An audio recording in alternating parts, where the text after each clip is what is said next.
Welcome back to moodfabrics.com. We're going to learn how to create a pattern from a muslin draping.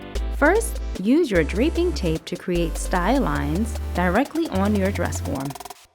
Place your block of muslin over the draping tape and pin it in place. Pinch excess fabric to create darts and shape your pattern piece. Transfer your style lines onto the muslin and cut away the excess fabric. Use a tracing wheel and tracing paper to transfer your pattern onto pattern paper. Don't forget to add in your markings, include notches, darts, seam allowances, and grain lines. Your pattern is now ready to cut.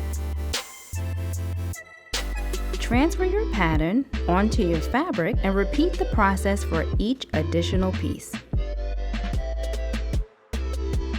Sew and create your finished garment. And don't forget to add your Made with Mood label for the finishing touch.